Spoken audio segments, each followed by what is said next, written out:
Tension কমার জন্য হাজার কিছু করে যে শান্তি বান্দা তুমি পাবা না। ও বান্দা, আমি রবের দরবারে সিজদায় মাথা ঝুঁকাই দেখ, 3 মিনিট 4 মিনিট 5 মিনিটের ভিতর তোর টেনশন হালকা হয়ে যাবে।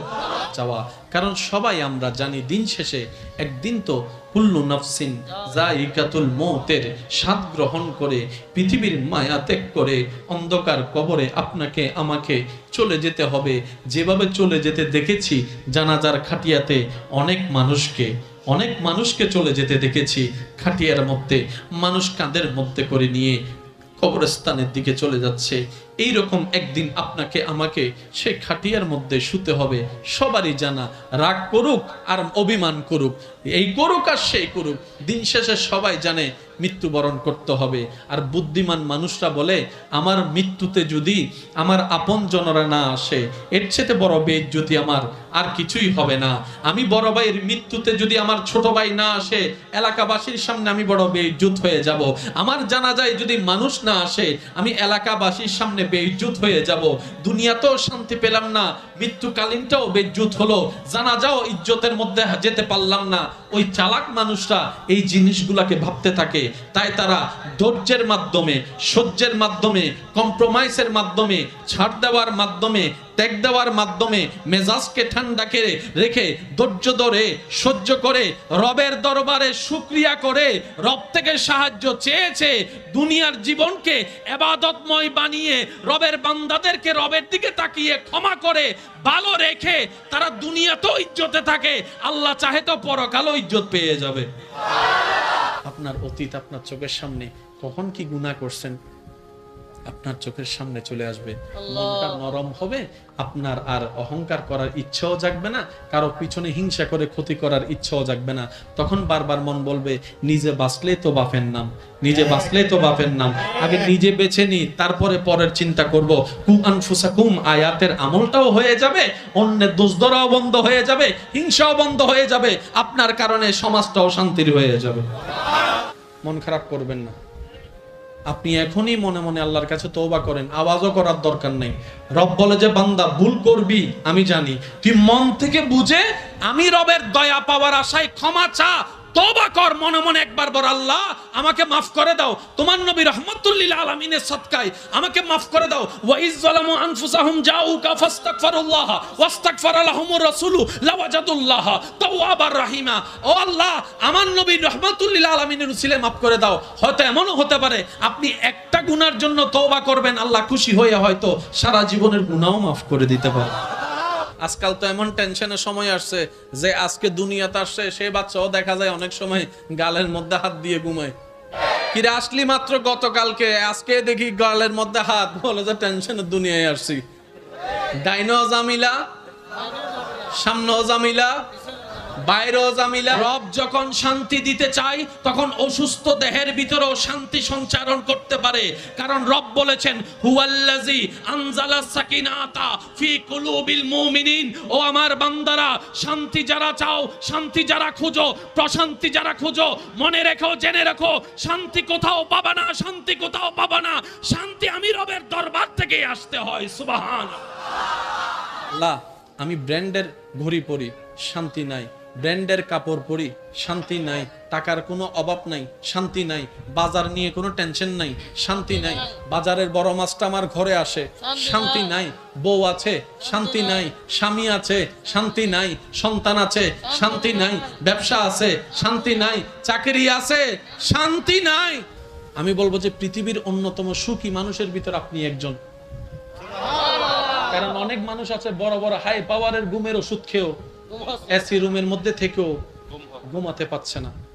আপনি যদি ঘুমানোর আল্লাহ আপনাকে তৌফিক দেয়, আমি বলবো যে আপনি অন্তত সপ্তাহে একবার হলে আল্লাহর দরবারে একটু শুকরিয়া করেন, ও আল্লাহ অনেক মানুষে নির্ঘুম রাত কাটাচ্ছে, তুমি আমাকে এমন দয়া করো যেন আমি শুয়ে ঘুমাই যাচ্ছি। আল্লাহ তোমার কত বড় দয়া, আল্লাহ এতদিন বুঝি নাই, শুকরিয়া আদায় করতে পারি নাই, লা ইন শাকারতুম লা আযীদান্নাকুম আয়াতের উপর আমল করতে পারি নাই, আজকে থেকে আমি আমল করা শুরু করলাম। আল্লাহ আমার ঘুম দিয়েছো, এই ঘুমটাই তোমার রহমত। সুবহানাল্লাহ।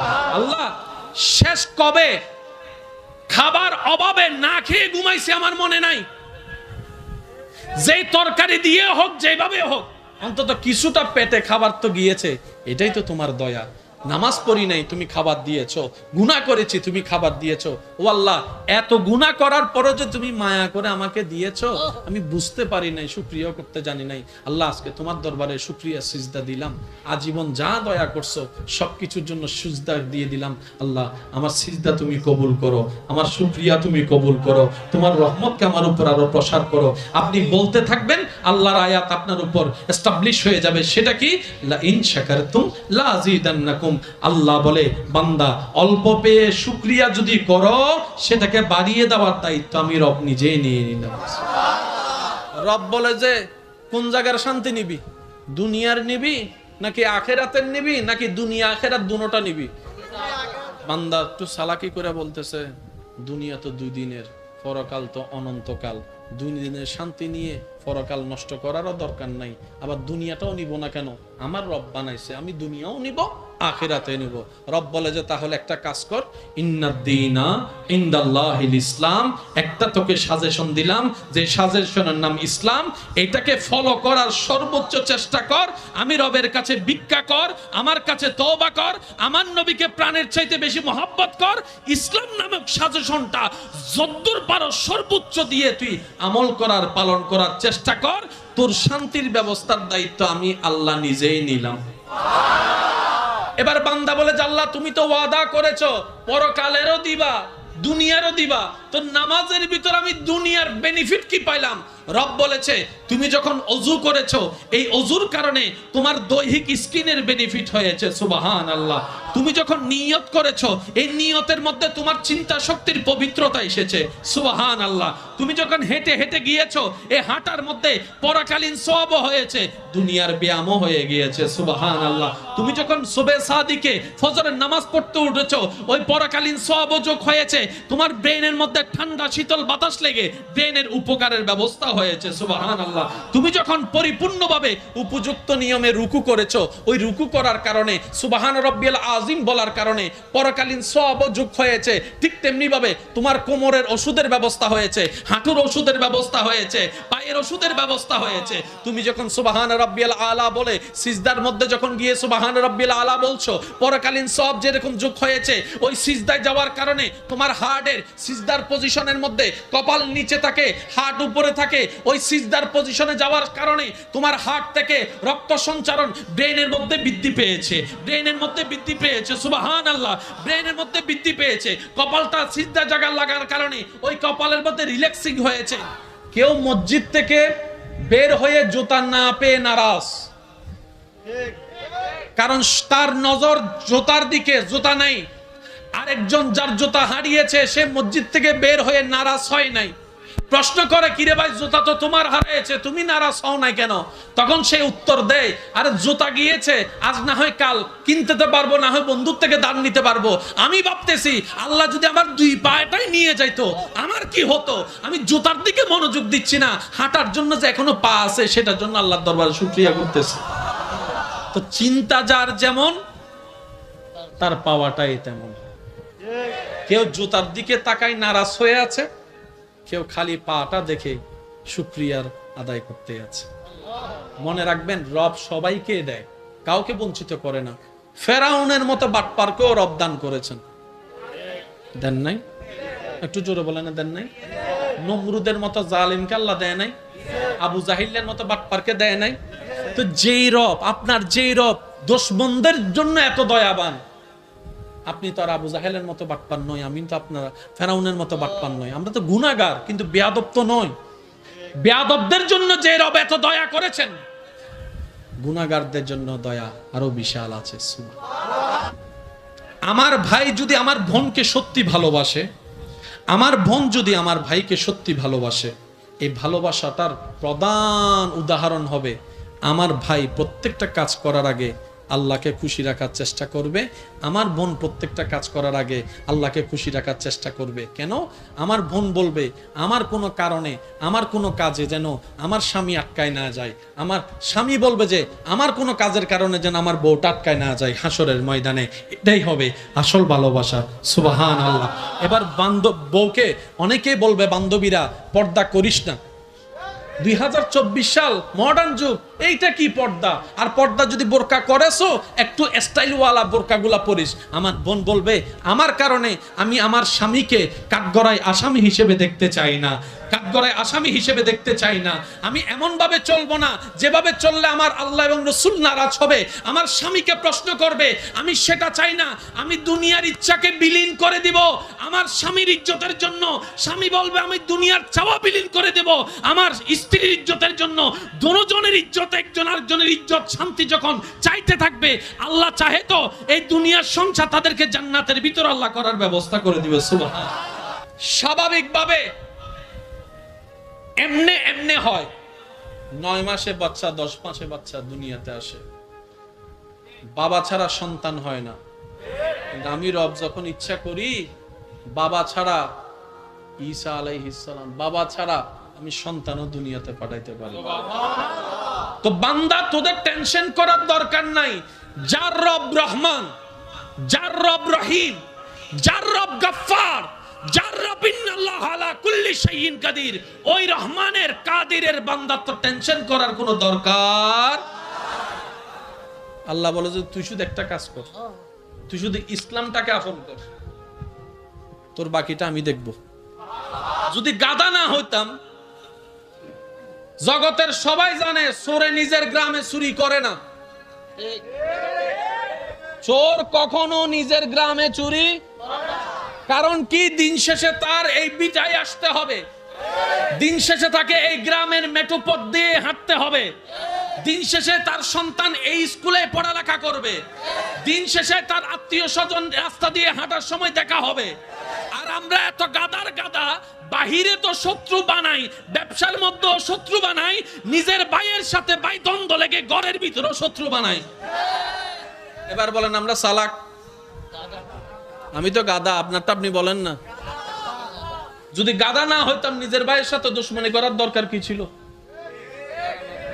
কথা বলেন, কথা বলেন, ঠিক কিনা?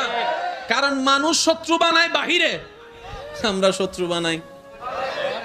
প্রত্যেকটা ব্যক্তির একটা চাহিদা কমন এবং মিল, সেটা হচ্ছে সবাই ইজ্জতে থাকতে চায়, সবাই শান্তিতে নিঃশ্বাস নিতে চায়।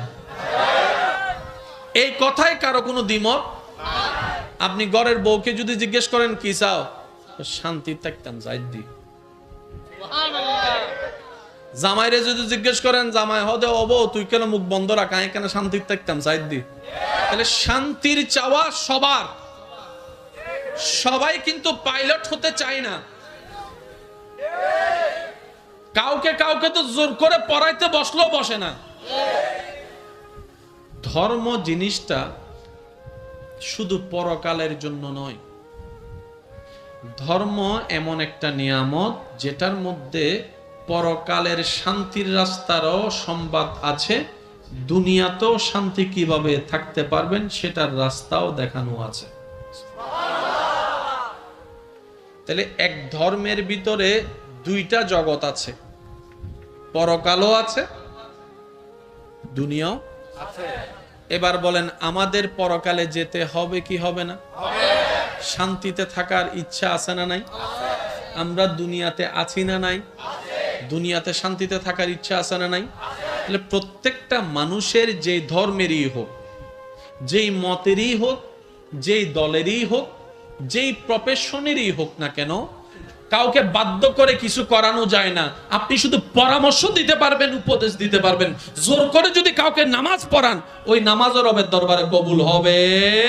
কারণ রব বলে যে বেতের বয়ে নয়, বাবার বয়ে নয়, স্বামীর বয়ে নয়, মার বয়ে নয়, আমি রবের মহাব্বতের বয়ে তুই নামাজে দাঁড়া, ওইটাই আমি রবের কাছে প্রিয়। সুবহানাল্লাহ।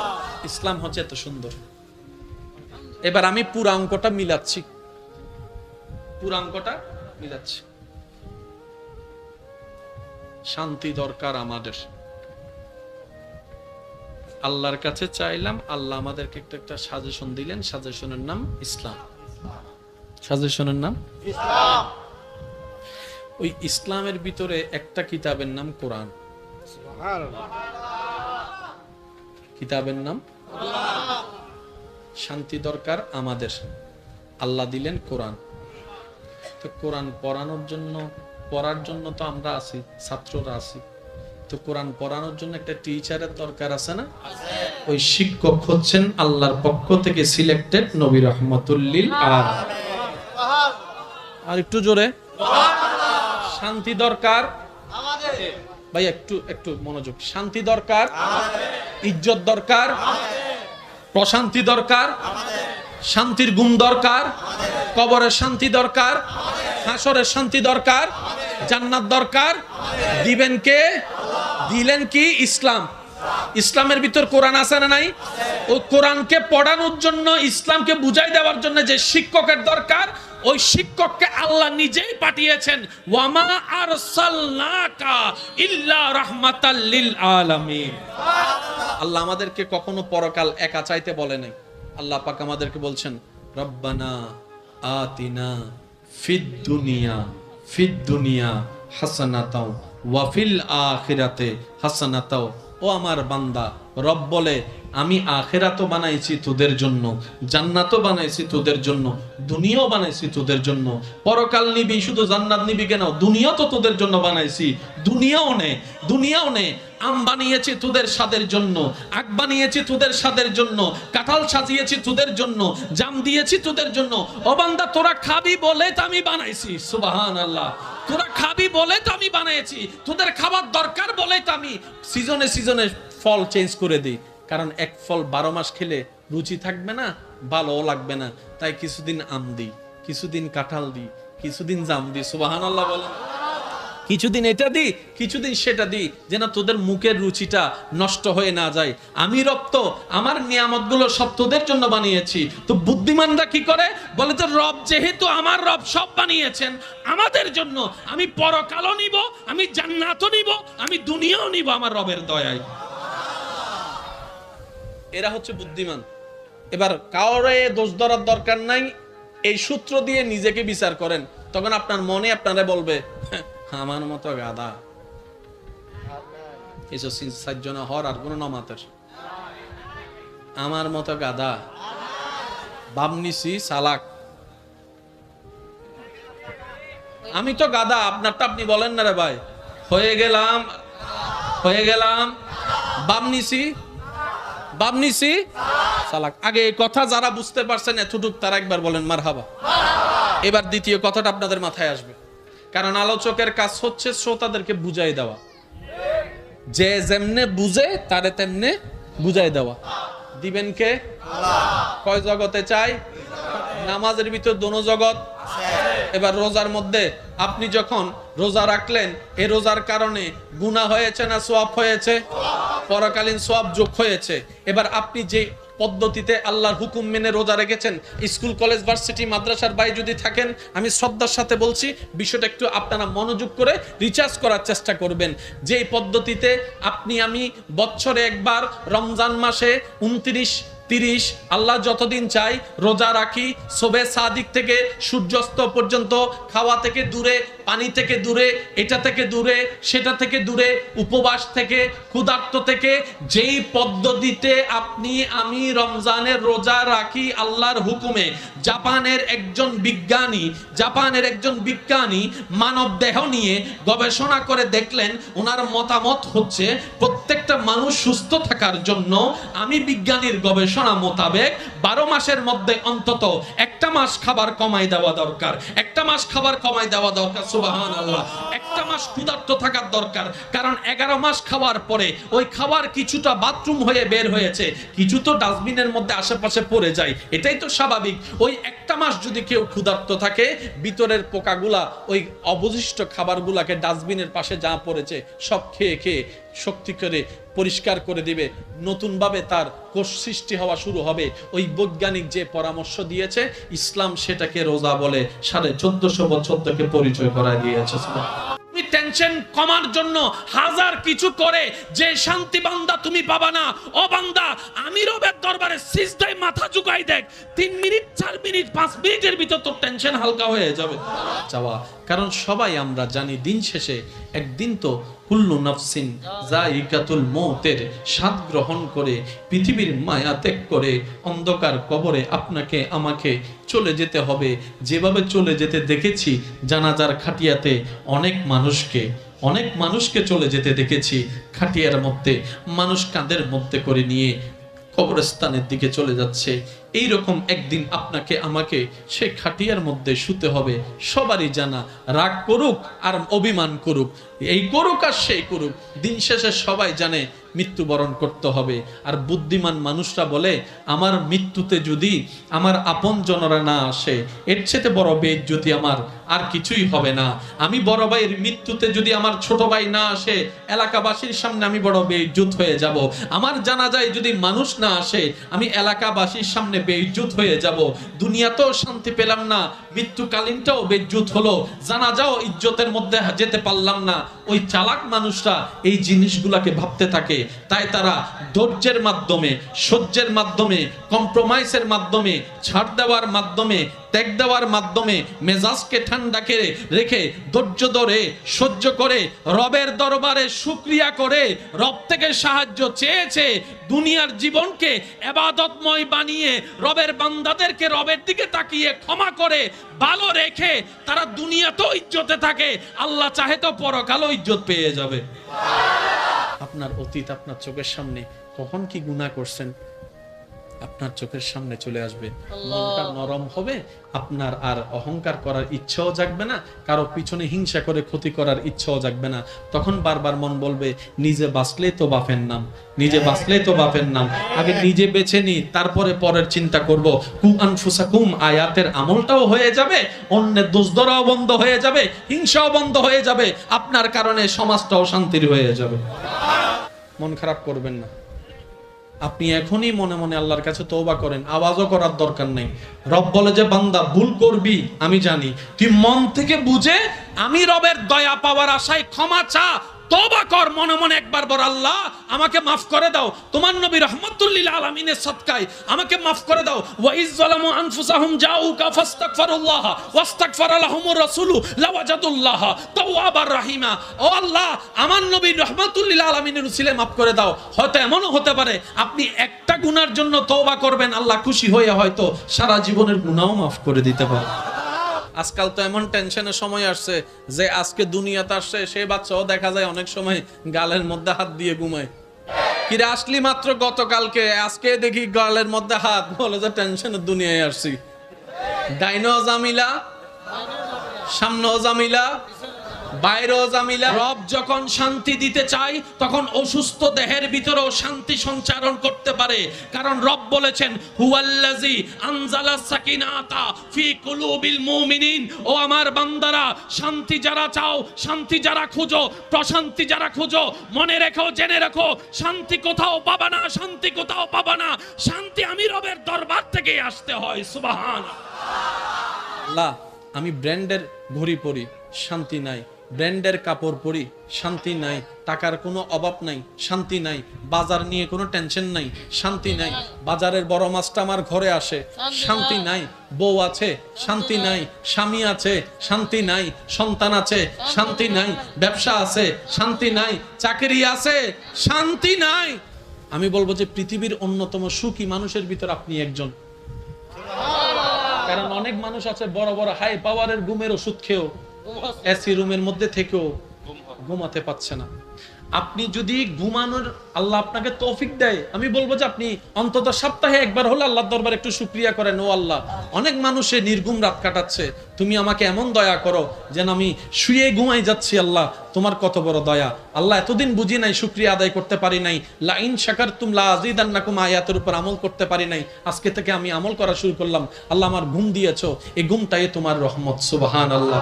আল্লাহ শেষ কবে খাবার অভাবে না খেয়ে ঘুমাইছে আমার মনে নাই, যেই তরকারি দিয়ে হোক যেভাবে হোক অন্তত কিছুটা পেটে খাবার তো গিয়েছে, এটাই তো তোমার দয়া। নামাজ পড়ি নাই, তুমি খাবার দিয়েছো। গুনাহ করেছি, তুমি খাবার দিয়েছো। ও আল্লাহ, এত গুনাহ করার পরও যে তুমি মায়া করে আমাকে দিয়েছো, আমি বুঝতে পারি নাই, শুকরিয়া করতে জানি নাই। আল্লাহ, আজকে তোমার দরবারে শুকরিয়া সিজদা দিলাম।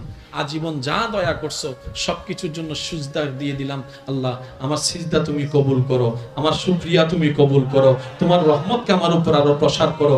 আপনি বলতে থাকবেন, আল্লাহর আয়াত আপনার উপর এস্টাবলিশ হয়ে যাবে। সেটা কি? লা ইন শাকারতুম লা আযীদান্নাকুম। আল্লাহ বলে, বান্দা অল্প পেয়ে শুকরিয়া যদি করো, সেটাকে বাড়িয়ে দেওয়ার দায়িত্ব আমি রব নিজেই নিয়ে নিলাম। রব বলে যে, কোন জায়গার শান্তি নিবি? দুনিয়ার নিবি নাকি আখেরাতের নিবি, নাকি দুনিয়া আখেরাত দুটোটা নিবি? বান্দা একটু চালাকি করে বলতেছে, দুনিয়া তো 2 দিনের, পরকাল তো অনন্তকাল। 2 দিনের শান্তি নিয়ে পরকাল নষ্ট করারও দরকার নাই। আবার দুনিয়াটাও নিব না কেন? আমার রব বানাইছে, আমি দুনিয়াও নিব, আখিরাতে নিব। রব বলে যে, তাহলে একটা কাজ কর, ইন্নাদ-দীনা ইনদাল্লাহিল ইসলাম। একটা তোকে সাজেশন দিলাম, যে সাজেশনের নাম ইসলাম। এটাকে ফলো করার সর্বোচ্চ চেষ্টা কর। আমি রবের কাছে ভিক্ষা কর, আমার কাছে তওবা কর, আমার নবীকে প্রাণের চাইতে বেশি মহব্বত কর। ইসলাম নামক সাজেশনটা যদ্দূর পারো সর্বোচ্চ দিয়ে তুই আমল করার, পালন করার চেষ্টা কর। তোর শান্তির ব্যবস্থার দায়িত্ব আমি আল্লাহ নিজেই নিলাম। এবার বান্দা বলে, আল্লাহ তুমি তো ওয়াদা করেছো পরকালেরও দিবা, দুনিয়ারও দিবা, তো নামাজের ভিতর আমি দুনিয়ার বেনিফিট কি পাইলাম? রব বলেছে, তুমি যখন ওযু করেছো, এই ওযুর কারণে তোমার দৈহিক স্কিনের বেনিফিট হয়েছে। সুবহানাল্লাহ। তুমি যখন নিয়ত করেছো, এই নিয়তের মধ্যে তোমার চিন্তা শক্তির পবিত্রতা এসেছে। সুবহানাল্লাহ। তুমি যখন হেঁটে হেঁটে গিয়েছো, এই হাঁটার মধ্যে পরকালীন সওয়াব হয়েছে, দুনিয়ার ব্যায়ামও হয়ে গিয়েছে। সুবহানাল্লাহ। তুমি যখন সুবহে সাদিকে ফজরের নামাজ পড়তে উঠেছো, ওই পরকালীন সওয়াব যোগ হয়েছে, তোমার ব্রেনের মধ্যে ঠান্ডা শীতল বাতাস লেগে ব্রেনের উপকারের ব্যবস্থা হয়েছে। সুবহানাল্লাহ। তুমি যখন পরিপূর্ণভাবে উপযুক্ত নিয়মে রুকু করেছো, ওই রুকু করার কারণে, সুবহান রাব্বিয়াল আযীম বলার কারণে পরকালীন সওয়াব যোগ হয়েছে। ঠিক তেমনি ভাবে তোমার কোমরের ওষুধের ব্যবস্থা হয়েছে, হাঁটুর ওষুধের ব্যবস্থা হয়েছে, পায়ের ওষুধের ব্যবস্থা হয়েছে। তুমি যখন সুবহান রাব্বিয়াল আলা বলে সিজদার মধ্যে যখন গিয়ে সুবহান রাব্বিয়াল আলা বলছো, পরকালীন সওয়াব যেরকম যোগ হয়েছে, ওই সিজদায় যাওয়ার কারণে তোমার হার্টের সিজদার পজিশনের মধ্যে কপাল নিচে থাকে, হার্ট উপরে থাকে। ওই সিজদার পজিশনে যাওয়ার কারণে তোমার হার্ট থেকে রক্ত সঞ্চারণ ব্রেনের মধ্যে বৃদ্ধি পেয়েছে, ব্রেনের মধ্যে বৃদ্ধি পেয়েছে। সুবহানাল্লাহ। ব্রেনের মধ্যে বৃদ্ধি পেয়েছে। কপালটা সিজদা জায়গা লাগার কারণে ওই কপালের মধ্যে রিল্যাক্সিং হয়েছে। কেউ মসজিদ থেকে বের হয়ে জুতা না পেয়ে নারাজ, কারণ তার নজর জুতার দিকে, জুতা নাই। আরেকজন যার জুতা হারিয়েছে, সে মসজিদ থেকে বের হয়ে নারাজ হয় নাই। প্রশ্ন করে, কিরে ভাই, জুতা তো তোমার হারিয়েছে, তুমি নারাজ হও নাই কেন? তখন সে উত্তর দেয়, আরে জুতা গিয়েছে, আজ না হয় কাল কিনতে তো পারবো, না হয় বন্ধুর থেকে দান নিতে পারবো। আমি ভাবতেছি, আল্লাহ যদি আমার 2 পাটাই নিয়ে যাইতো আমার কি হতো? আমি জুতার দিকে মনোযোগ দিচ্ছি না, হাঁটার জন্য যে এখনো পা আছে সেটার জন্য আল্লাহর দরবারে শুকরিয়া করতেছি। তো চিন্তা যার যেমন, তার পাওয়াটাই তেমন। কেউ জুতার দিকে তাকায় নারাজ হয়ে আছে, কেউ খালি পাটা দেখে শুকরিয়ার আদায় করতে আছে। মনে রাখবেন, রব সবাইকে দেয়, কাউকে বঞ্চিত করে না। ফেরাউনের মতো বাটপারকেও রব দান করেছেন, দেন নাই? একটু জোরে বলেন, দেন নাই? নমরুদের মতো জালিমকে আল্লাহ দেয় নাই? আবু জাহিলের মতো বাটপারকে দেয় নাই? তো যেই রব, আপনার যেই রব দুশমনদের জন্য এত দয়াবান, আপনি তো আর আবু জাহেলের মতো বাটপার নয়, আমি তো আপনার ফেরাউনের মতো বাটপার নয়। আমরা তো গুনাহগার, কিন্তু বেয়াদব তো নয়। বেয়াদবদের জন্য যে রব এত দয়া করেছেন, গুনাহগারদের জন্য দয়া আরো বিশাল আছে। আমার ভাই যদি আমার বোনকে সত্যি ভালোবাসে, আমার বোন যদি আমার ভাইকে সত্যি ভালোবাসে, এই ভালোবাসাটার প্রধান উদাহরণ হবে, আমার ভাই প্রত্যেকটা কাজ করার আগে আল্লাহকে খুশি রাখার চেষ্টা করবে, আমার বোন প্রত্যেকটা কাজ করার আগে আল্লাহকে খুশি রাখার চেষ্টা করবে। কেন? আমার বোন বলবে, আমার কোনো কারণে, আমার কোনো কাজে যেন আমার স্বামী আটকায় না যায়। আমার স্বামী বলবে যে আমার কোনো কাজের কারণে যেন আমার বউটা আটকায় না যায় হাসরের ময়দানে। এটাই হবে আসল ভালোবাসা। সুবহানাল্লাহ। এবার বউকে অনেকেই বলবে, বান্ধবীরা, পর্দা করিস না, 2024 সাল, মডার্ন যুগ, এইটা কি পর্দা? আর পর্দা যদি বোরকা করেছো, একটু স্টাইলওয়ালা বোরকাগুলা পরিস। আমার বোন বলবে, আমার কারণে আমি আমার স্বামীকে কাঠগড়ায় আসামি হিসেবে দেখতে চাই না, কাঠগড়ায় আসামি হিসেবে দেখতে চাই না। আমি এমন ভাবে চলবো না যেভাবে চললে আমার আল্লাহ এবং রাসূল নারাজ হবে, আমার স্বামীকে প্রশ্ন করবে। আমি সেটা চাই না। আমি দুনিয়ার ইচ্ছাকে বিলীন করে দিব আমার স্বামীর ইজ্জতের জন্য। স্বামী বলবে আমি দুনিয়ার চাওয়া বিলীন করে দেব আমার স্ত্রীর ইজ্জতের জন্য। দুজনের ইজ্জত, একজন আরেকজনের ইজ্জত, শান্তি যখন চাইতে থাকবে, আল্লাহ চাহে তো এই দুনিয়ার সংসার তাদেরকে জান্নাতের ভিতর আল্লাহ করার ব্যবস্থা করে দিবে। সুবহানাল্লাহ। স্বাভাবিকভাবে এমনে এমনে হয়। 9 মাসে বাচ্চা, 10 মাসে বাচ্চা দুনিয়াতে আসে। বাবা ছাড়া সন্তান হয় না। আমি রব যখন ইচ্ছা করি, বাবা ছাড়া, ঈসা আলাইহিস সালাম, বাবা ছাড়া আমি সন্তানও দুনিয়াতে পাঠাইতে পারি। তো বান্দা, তোদের টেনশন করার দরকার নাই। যার রব রহমান, যার রব রহিম, যার রব গফফার, যার রব ইন্নাল্লাহ আলা কুল্লি শাইইন কাদির, ওই রহমানের কাদিরের বান্দা তো টেনশন করার কোনো দরকার। আল্লাহ বলে যে তুই শুধু একটা কাজ কর, তুই শুধু ইসলামটাকে আপন কর, তোর বাকিটা আমি দেখব। যদি গাদা না হইতাম, জগতের সবাই জানে চোরে নিজের গ্রামে চুরি করে না। চোর কখনো নিজের গ্রামে চুরি, কারণ কি? দিন শেষে তার এই বিটায় আসতে হবে, দিন শেষে তাকে এই গ্রামের মেঠো পথ দিয়ে হাঁটতে হবে, দিন শেষে তার সন্তান এই স্কুলে পড়ালেখা করবে, দিন শেষে তার আত্মীয় স্বজন রাস্তা দিয়ে হাঁটার সময় দেখা হবে।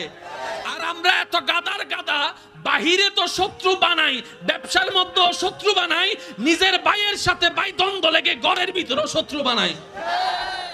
এবার বলেন আমরা চালাক? আমি তো গাদা, আপনারটা আপনি বলেন না। যদি গাদা না হইতাম, নিজের ভাইয়ের সাথে দুশ্মনী করার দরকার কি ছিল? কথা বলেন, কথা বলেন, ঠিক কিনা? কারণ মানুষ শত্রু বানায় বাহিরে, আমরা শত্রু বানাই। প্রত্যেকটা ব্যক্তির একটা চাহিদা কমন এবং মিল, সেটা হচ্ছে সবাই ইজ্জতে থাকতে চায়, সবাই শান্তিতে নিঃশ্বাস নিতে চায়। এই কথায় কারো কোনো দ্বিমত? আপনি ঘরের বউকে যদি জিজ্ঞেস করেন কি চাও, শান্তি থাকতাম যাইদি।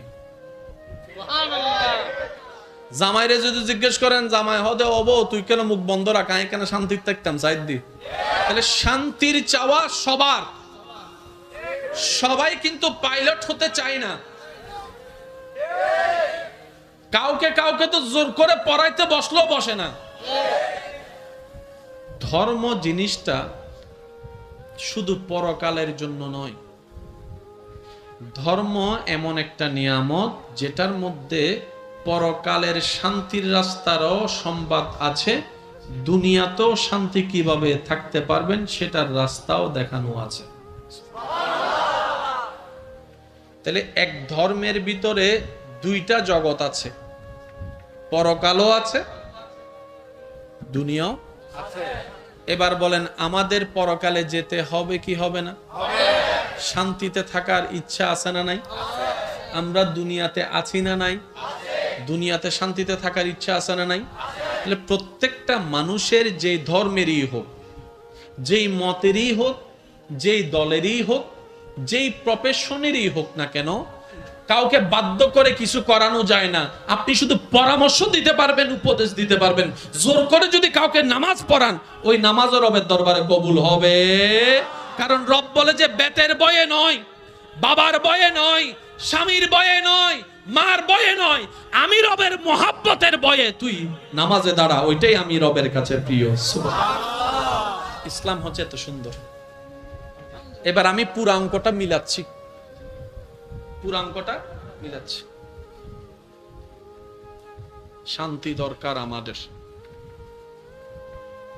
আল্লাহর কাছে চাইলাম, আল্লাহ আমাদেরকে একটা সাজেশন দিলেন, সাজেশনের নাম ইসলাম। সাজেশনের নাম ইসলাম। ওই ইসলামের ভিতরে একটা কিতাবের নাম কোরআন। কিতাবের নাম কোরআন। শান্তি দরকার আমাদের, আল্লাহ দিলেন কোরআন। তো কোরআন পড়ানোর জন্য পড়ার জন্য তো আমরা আছি, ছাত্ররা আছি, তো কোরআন পড়ানোর জন্য একটা টিচারের দরকার আছে না? ওই শিক্ষক হচ্ছেন আল্লাহর পক্ষ থেকে সিলেক্টেড নবী রহমাতুল লিল আলামিন। আর একটু জোরে শান্তি দরকার আমাদের। ভাই একটু একটু মনোযোগ। শান্তি দরকার আমাদের, ইজ্জত দরকার আমাদের, প্রশান্তি দরকার আমাদের, শান্তির ঘুম দরকার আমাদের, কবরের শান্তি দরকার আমাদের, হাসরের শান্তি দরকার আমাদের, জান্নাত দরকার আমাদের। দিবেন কে? দিলেন কি? ইসলাম। ইসলামের ভিতর কোরআন আছে না নাই? ওই কোরআনকে পড়ানোর জন্য, ইসলামকে বুঝাই দেওয়ার জন্য যে শিক্ষকের দরকার, ওই শিক্ষককে আল্লাহ নিজেই পাঠিয়েছেন। ওয়ামা আরসালনাকা ইল্লা রাহমাতাল লিল আলামিন। আল্লাহ আমাদেরকে কখনো পরকাল একা চাইতে বলে নাই। আল্লাহ পাক আমাদেরকে বলছেন, রব্বানা আতিনা ফিদ দুনিয়া হাসানাতাও ওয়া ফিল আখিরাতে হাসানাতাও। ও আমার বান্দা, রব বলে আমি আখিরাতও বানাইছি তোদের জন্য, জান্নাতও বানাইছি তোদের জন্য, দুনিয়াও বানাইছি তোদের জন্য। পরকাল নিবি, শুধু জান্নাত নিবি কেন? দুনিয়া তো তোদের জন্য বানাইছি, দুনিয়াও নে। আম বানিয়েছি তোদের স্বাদের জন্য, আগ বানিয়েছি তোদের স্বাদের জন্য, কাঁঠাল সাজিয়েছি তোদের জন্য, জাম দিয়েছি তোদের জন্য। ও বান্দা, তোরা খাবি বলে তো আমি বানাইছি। সুবহানাল্লাহ। তোরা খাবি বলে তো আমি বানিয়েছি, তোদের খাবার দরকার বলে তো আমি সিজনে ফল চেঞ্জ করে দিই। কারণ এক ফল 12 মাস খেলে রুচি থাকবে না, ভালোও লাগবে না। তাই কিছুদিন আম দিই, কিছুদিন কাঁঠাল দিই, কিছুদিন জাম দিই। সুবহানাল্লাহ বলেন। কিছুদিন এটা দিই, কিছুদিন সেটা দিই, যেন তোদের মুখের রুচিটা নষ্ট হয়ে না যায়। আমি রব তো আমার নিয়ামতগুলো সব তোদের জন্য বানিয়েছি। তো বুদ্ধিমানরা কি করে? বলে তো রব যেহেতু আমার রব সব বানিয়েছেন আমাদের জন্য, আমি পরকালও নিব, আমি জান্নাতও নিব, আমি দুনিয়াও নিব আমার রবের দয়ায়। এরা হচ্ছে বুদ্ধিমান। এবার কাউরে দোষ ধরার দরকার নাই, এই সূত্র দিয়ে নিজেকে বিচার করেন, তখন আপনার মনে আপনারা বলবে আমার মতো গাধা। এসব সাজ্জনা হর আর কোন নমাতের আমার মতো গাধা ভাবনিছি চালাক। আমি তো গাধা, আপনারটা আপনি বলেন না রে ভাই। হয়ে গেলাম ভাবনিছি চালাক। আগে এই কথা যারা বুঝতে পারছেন এতটুক, তারা একবার বলেন মারহাবা। এবার দ্বিতীয় কথাটা আপনাদের মাথায় আসবে, কারণ আলোচকের কাজ হচ্ছে শ্রোতাদেরকে বুঝাই দেওয়া। যে যেমনে বুঝে তারে তেমনে বুঝাই দেওয়া। দিবেন কে? কয় জগতে চাই? নামাজের ভিতর দোনো জগৎ। এবার রোজার মধ্যে আপনি যখন রোজা রাখলেন, এই রোজার কারণে গুনাহ হয়েছে না সওয়াব হয়েছে? পরকালীন সওয়াব যোগ হয়েছে। এবার আপনি যে পদ্ধতিতে আল্লাহর হুকুম মেনে রোজা রেখেছেন, স্কুল কলেজ ভার্সিটি মাদ্রাসার বাইরে যদি থাকেন, আমি শ্রদ্ধার সাথে বলছি বিষয়টা একটু আপনারা মনোযোগ করে রিচার্জ করার চেষ্টা করবেন। যে পদ্ধতিতে আপনি আমি বছরে একবার রমজান মাসে 29, 30 আল্লাহ যতদিন চাই রোজা রাখি, শবে সাদিক থেকে সূর্যাস্ত পর্যন্ত, খাওয়া থেকে দূরে, পানি থেকে দূরে, এটা থেকে দূরে, সেটা থেকে দূরে, উপবাস থেকে, ক্ষুধার্ত থেকে, যেই পদ্ধতিতে আপনি আমি রমজানের রোজা রাখি আল্লাহর হুকুমে, জাপানের একজন বিজ্ঞানী মানব দেহ নিয়ে গবেষণা করে দেখলেন, ওনার মতামত হচ্ছে প্রত্যেকটা মানুষ সুস্থ থাকার জন্য আমি বিজ্ঞানীর গবেষণা মোতাবেক 12 মাসের মধ্যে অন্তত একটা মাস খাবার কমাই দেওয়া দরকার। সুবহানাল্লাহ।